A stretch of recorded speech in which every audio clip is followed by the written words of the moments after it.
L'invité du jour, animé par Aurélie Véron.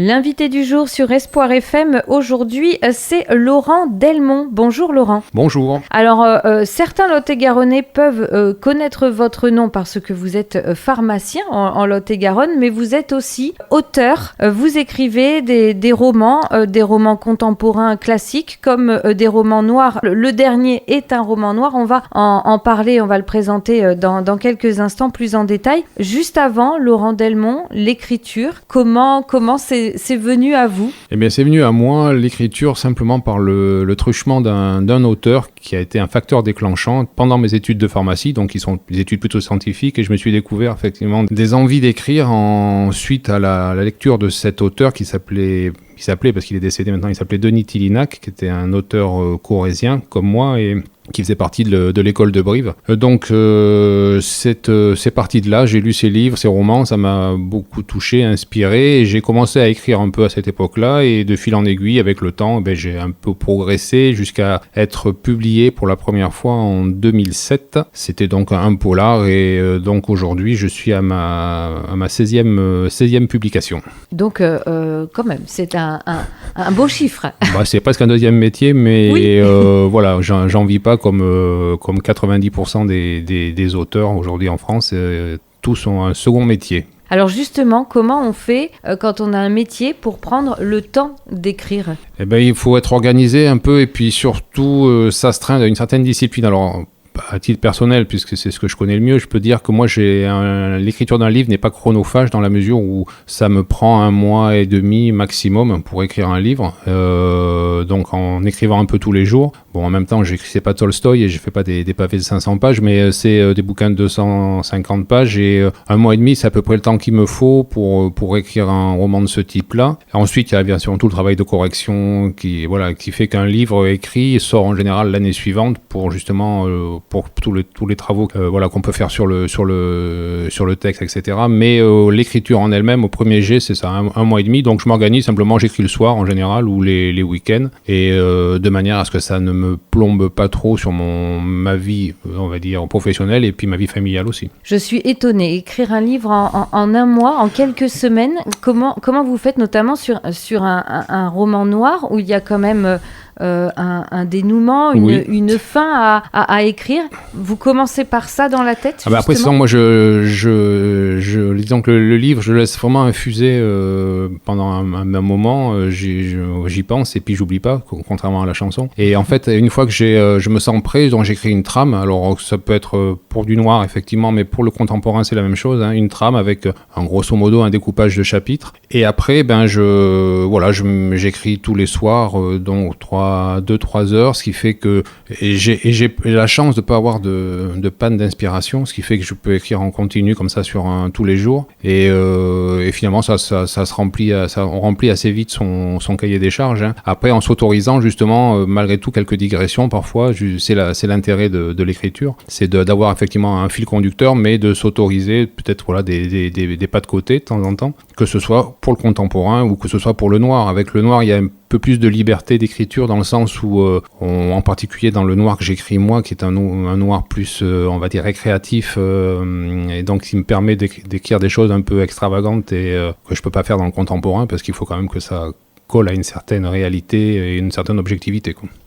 Alors, en 2026, quand on écrit des livres, vous, Laurent Delmont, vous l'écrivez avec un papier, avec du papier et un stylo, ou c'est à l'ordinateur? J'ai commencé comme ça il y a longtemps, mais finalement j'ai renoncé, parce que je me rends compte maintenant que je tape sur mon clavier aussi vite que j'écris. Donc ça a quelques avantages quand même, l'informatique. Ça permet déjà, il y a un travail de correction qui se fait en temps réel avec certains logiciels, et puis en fait ça m'exonère ensuite de retaper le livre moi-même, ou de le faire taper aussi par quelqu'un. Donc non, j'écris sur mon clavier, et puis en un mois et demi, donc l'affaire est entendue. Oui, après, il y a juste à tout envoyer. Ah ben voilà, c'est on vite envoie fait. ça à l'éditeur ou aux éditeurs, et enfin en l'occurrence à mes éditrices, puisque j'ai la chance d'être édité par 2 maisons d'édition différentes, et donc ensuite, ben, voilà, grosso modo, entre un bouquin que j'écris en général l'été ou l'automne, il sort souvent au printemps de l'année suivante.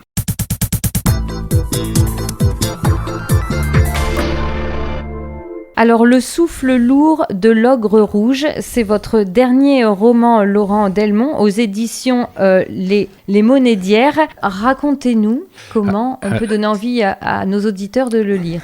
Alors, Le souffle lourd de l'ogre rouge, en fait, c'est le 2e volet d'une trilogie, on peut le dire, parce que le 3e volet est déjà terminé et écrit, et est déjà parti chez l'éditeur pour l'année prochaine. Mais en fait, ça fait suite au roman précédent qui s'appelait Un long serpent noir dans le désert blanc. Ce sont des romans qui utilisent les arcs narratifs du polar, mais que je croise avec le western. C'est-à-dire qu'en fait, c'est dans un décor de western, ça se passe dans les années 80, mais ça brasse beaucoup de caractères, de personnages qui sont des références à une certaine pop culture qui va du western hollywoodien au western italien des années 60-70 au film d'action des années 80, parce que je suis d'une génération qui a connu les années 80. Et donc je voulais faire des romans justement qui puisent un peu dans cette imagerie-là, avec des personnages un peu archétypaux, mais volontairement archétypaux, justement presque caricaturaux, et c'est avec des situations un peu extravagantes mais complètement assumées. Donc c'est vraiment des romans popcorn où les gens qui ont connu ces films, parce que ce sont des références essentiellement cinématographiques,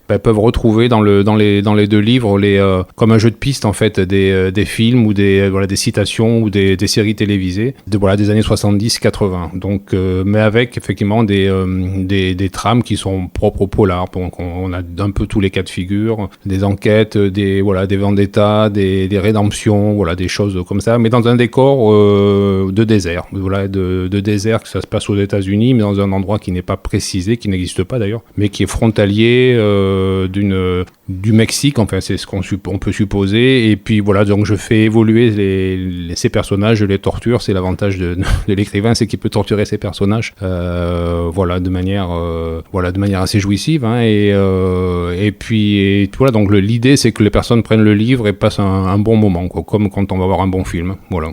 Donc c'est parfait à lire au bord de la piscine, à emmener à la plage.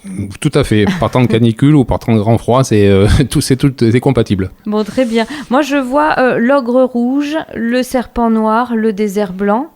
Vous aimez la couleur? C'est un peu le hasard. Vous savez qu'on me l'a fait remarquer, mais c'est vrai que les titres, c'est moi souvent qui les choisis, et j'ai toujours eu pour l'instant on va dire, ça a toujours été validé par les éditrices, mais effectivement, il se trouve qu'il y a c'est des titres avec des palettes de couleurs, mais c'est un pur hasard, hein.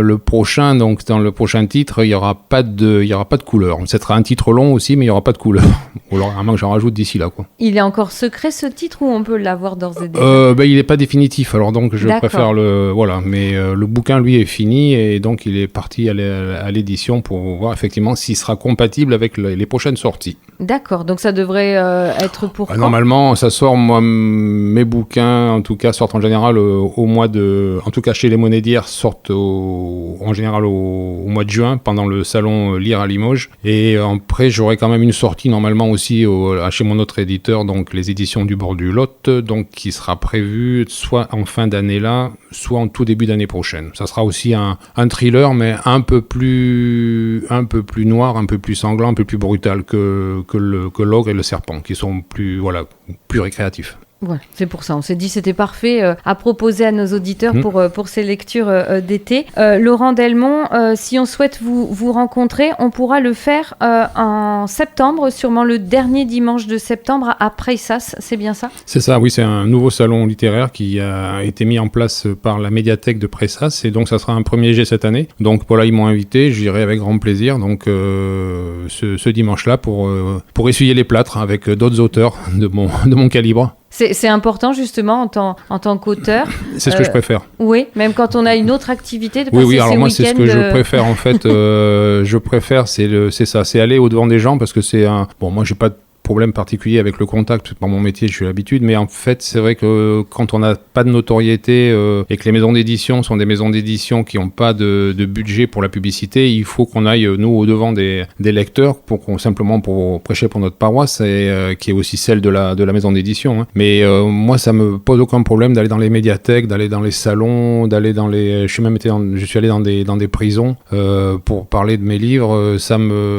Voilà, j'adore ça, et il y a souvent des retours, hein, parce qu'à force, comme c'est mon 16e bouquin, j'ai quand même fait pas mal de on va dire de prestations entre guillemets, donc maintenant je commence à avoir un petit public qui me suit, donc c'est toujours assez gratifiant, quoi. Mais il faut mouiller le maillot un peu sinon si on attend que ça tombe tout seul, ça marche pas. Justement, quand vous écrivez, Laurent Delmont, vous prenez en compte vos lecteurs, ou vous écrivez vraiment juste comme vous en avez envie? On écrit souvent quand même pour soi un peu. En tout cas, j'écris des choses que j'aimerais lire. Donc je sais pas si c'est simplement un peu auto-centré, mais en même temps, dans le type de roman que j'écris, je pense que je peux toucher pas mal de personnes. Alors effectivement, le fait d'écrire à la fois du noir et de la littérature blanche, ça élargit quand même le spectre de mon lectorat, et ça me permet de toucher des personnes très différentes. Donc c'est vrai qu'il y a des gens qui n'aiment pas lire du noir, et puis inversement des gens qui n'aiment pas la littérature contemporaine. Donc moi ça me permet, voilà, je peux ainsi aller d'un type de public à un autre, et j'écris, forcément on écrit, de toute façon on écrit quand même pour être lu à la base aussi, on écrit pour soi, mais on écrit quand même pour être lu, donc il faut avoir quand même un souci qualitatif et un minima, et puis après simplement le jugement premier, c'est l'éditrice qui décide si le livre est publiable, et ensuite c'est le public, hein. À partir du moment où le bouquin sort, il ne nous appartient plus à nous, il appartient à la communauté, quoi. Donc, Le souffle lourd de l'ogre rouge, c'est votre dernier roman aux éditions Les Monnaies d'hier, que l'on peut également retrouver sur Internet. Alors, on peut le trouver. On peut le voir effectivement chez son libraire. Les libraires régionaux peuvent en avoir ou en ont. Et puis après, tout peut se commander avec les canaux qu'on utilise aujourd'hui. Que ce soit les canaux Internet, etc. Donc, tous mes bouquins sont disponibles. De toute façon, c'est l'avantage des maisons d'édition indépendantes, c'est de pouvoir garder le catalogue accessible au-delà d'un certain temps, parce que certaines maisons d'édition, les grosses maisons d'édition, ont tendance effectivement à garder les bouquins 6 mois, et si le bouquin marche pas, il est pilonné après. Donc nous, au moins dans ces maisons d'édition-là, vous pouvez retrouver des bouquins que j'ai écrits il y a 7-8 ans, et ils sont toujours disponibles, quoi. Bon, et comme vous êtes aussi un auteur lot-et-garonnais, on peut inviter nos auditeurs à vous suivre aussi sur les réseaux sociaux, Facebook et Instagram. Il suffit tout simplement d'aller chercher... de taper mon nom, et Laurent Delmont. Il n'y a pas de problème, voilà. Bon, en tout cas, merci beaucoup d'avoir partagé ce moment avec nous. Et merci puis, à vous. On envoie un message aux auditeurs. N'hésitez pas à lire les livres de Laurent Delmont, et pourquoi pas nous envoyer un petit message pour savoir... Ça, c'est important d'avoir les retours. Voilà, c'est ça, tout à fait. En tout cas, encore merci, et à très bientôt sur les salons littéraires du Lot-et-Garonne. Merci, bon été. C'était l'invité du jour, animé par Aurélie Véron.